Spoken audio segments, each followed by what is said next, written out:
Good afternoon 10th class. तो हम लोग द एज ऑफ इंडस्ट्रियलाइजेशन पढ़ रहे थे और लास्ट क्लास में हम लोगों ने पढ़ा कि किस तरह से मैनचेस्टर के चीप मशीन मेड गुड्स के आने से हमारे इंडियन व्यूअर्स को, भारतीय बुनकरों को क्या क्या नुकसान उठाने पड़े और कैसे फैक्ट्रीज आ रही थी और हमारे भारतीय जो उद्योगपति थे, जो हमारे इंडियन इंडस्ट्रियलिस्ट थे, वो कौन कौन थे, उनको कैसे फ़ायदा हुआ ब्रिटेन और चाइना के ट्रेड से। आज हम पढ़ेंगे where did the workers come from, मजदूर कहाँ से आए। अब फैक्ट्रीज बहुत ज़्यादा हो रही थी तो फैक्ट्रीज में काम करने के लिए मजदूर भी चाहिए थे। Factories needed workers also, factories में वर्कर्स भी चाहिए होता है, श्रमिक चाहिए होता है। In most industrial regions workers coming from the district around, ज़्यादातर जितने भी इंडस्ट्रीज थे शुरुआत में उसके आसपास के रहने वाले लोग ही वहाँ पे काम के लिए आते थे। Industrialist usually employed a jobber to get a new recruits, तो नए रिक्रूट्स के लिए इंडस्ट्रियलिस्ट क्या रखते थे, एक जॉबर रखते थे। जॉबर कौन होता था? जॉबर was an old and trusted worker, वो उनके फैक्ट्री में काम करने वाला बहुत ही भरोसेमंद और बहुत पुराना जो श्रमिक होगा, वर्कर होगा, जॉबर, उसको जॉबर का काम दिया जाता है। वो क्या करता है?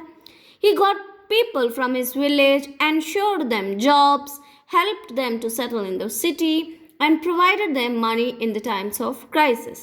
तो ये क्या करता था, अपने गांव से अपने जान पहचान के लोगों को, जब वहाँ पे वैकेंसी होती थी फैक्ट्रीज में, तो उनको अपनी जान पहचान अपने गांव के बंदों को यहाँ लेकर आता था, उनको नौकरी दिलाता था और उनको हेल्प भी करता था शहरों में रहने के लिए, सेटल होने के लिए।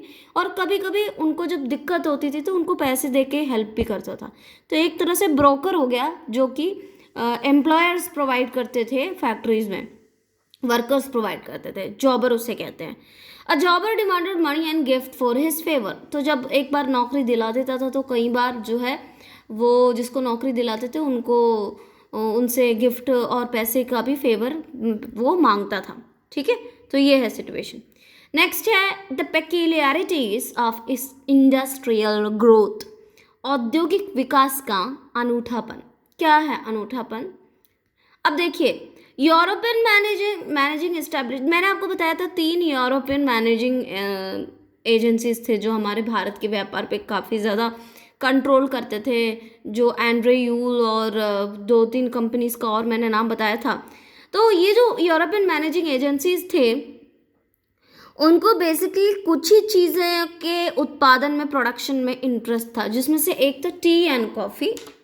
ओके, टी और कॉफ़ी के बाद टी कॉफ़ी प्लांटेशंस होते थे। इन्वेस्टेड इन माइनिंग, खनन उद्योग में वो इन्वेस्टमेंट करते थे। और नील, इंडिगो और जूट की खेती, नील और जूट की खेती में ये सब पैसे इन्वेस्ट करते थे। क्योंकि इन सब में इसलिए करते थे क्योंकि ये सारे एक्सपोर्ट आइटम्स है, सारे एक्सपोर्ट बाहर लेके जाने की चीज़ें हैं और इससे उनको कमाई बहुत ज़्यादा होती थी। Indian businessman also began settling up industries in the late 19th century. मैंने आपको पिछली बार बताया था, बाद में लेट 19th सेंचुरी में कई सारे इंडियन बिजनेसमैन ने भी यहाँ पे फैक्ट्रीज बनाना शुरू किया था। Cotton mills in India produced course cotton या थ्रेड। देखो, ब्रिटेन से आता था कपड़े, रेडीमेड कपड़े आते थे, बट इंडियंस ने कभी कोशिश नहीं की उनके साथ कॉम्पीट करने की। इंडिया ने क्या प्रोड्यूस करना शुरू किया, चूँकि ब्रिटेन से मोटे सूती धागे का कोई सिस्टम नहीं था, कॉटन या थ्रेड जो होता है वो नहीं ब्रिटेन से आता था, तो वो उन्होंने सोचा कि चलो ये स्टार्ट करते हैं। इंडियंस ने क्या शुरू किया, production course cotton yard thread, यानी मोटे सूती धागे उन्होंने प्रोड्यूस करना शुरू किया। These yarn produced in India, Indian spinning mills was used by the handloom weavers of the India और exported to China।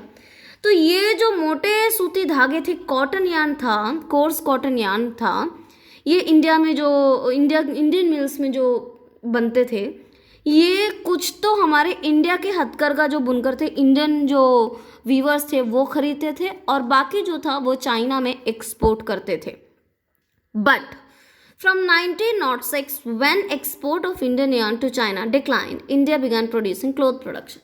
But 1906 में जब इंडिया चाइना में जो है एक्सपोर्ट ख़त्म हुआ, क्योंकि चाइना ने मना कर दिया था, वो खुद ये प्रोड्यूस करने लग गए थे, तो फिर इंडियन इंडस्ट्रियलिस्ट को लगा कि भाई अब तो हमें कुछ और बनाना तो पड़ेगा, तभी हमें फ़ायदा होगा।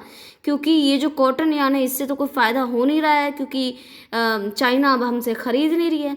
उस सिचुएशन में India began producing cloth production. अब इंडियन मिल्स में भी इंडियंस ने मशीन से कपड़े प्रोड्यूस करना शुरू कर दिया। During the First World War, British mills were busy with war production and Manchester imports to India declined.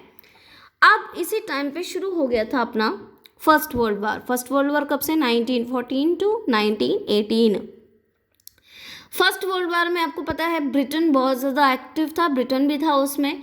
तो अब हुआ ये कि फर्स्ट वर्ल्ड वार के शुरू होते होते British mills were busy with war production and Manchester import to India decline. अब ब्रिटेन में जितने भी मिल्स थे वो अब कपड़े वॉर के ये जैसे आर्मी के यूनिफॉर्म, उनके बूट्स, उनके इक्विपमेंट्स, ये सारे बनाने में बिजी थे। तो अब उनका ध्यान हट गया था। अब इंडिया में जो है उस वजह से मैनचेस्टर से कपड़े आना कम हुआ। ये बहुत अच्छा मौका था हमारे इंडिया के वीवर्स के लिए, इंडियन फैक्ट्रीज या इंडियन बिजनेसमैन के लिए बड़ा अच्छा मौका था। So Indian mills had a vast home market to supply. तो अब इंडियन के मिल्स से बने हुए कपड़ों का अब अचानक से जो है इंडियन मार्केट में उनको जगह मिलने लगी, सप्लाई होने लगा, क्योंकि मैनचेस्टर से चीज़ें कम होने लगी, मैनचेस्टर से कपड़े आने कम हो गए थे।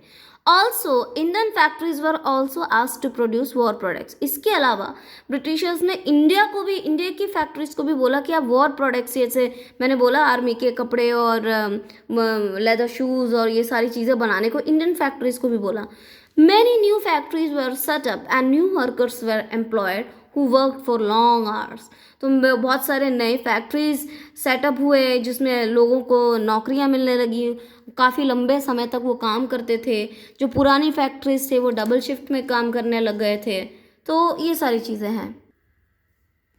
After the war Manchester was not able to capture its old position in Indian markets.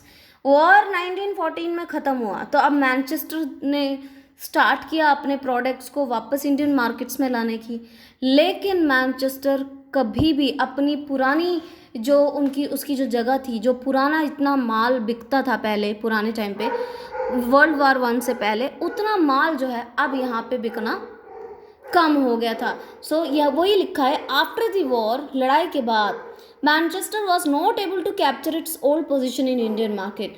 भारतीय मार्केट्स में, इंडियन मार्केट्स में मैनचेस्टर कभी भी अपना पुराना पोजीशन कभी भी नहीं ले पाया। Okay, after the war economy of Britain Versant and the local industrialist gradually consolidated their position. युद्ध के बाद, फर्स्ट वर्ल्ड वॉर के बाद इकोनॉमी का ब्रिटेन की इकोनॉमी भी बहुत ज़्यादा ख़राब हो गई थी और इसका पूरा फ़ायदा मिला हमारे इंडियन इंडस्ट्रियलिस्ट को, जिन्होंने इंडियन मार्केट्स में अपनी जो पोजीशन थी वो धीरे धीरे स्ट्रेंथन कर दी थी। ओके।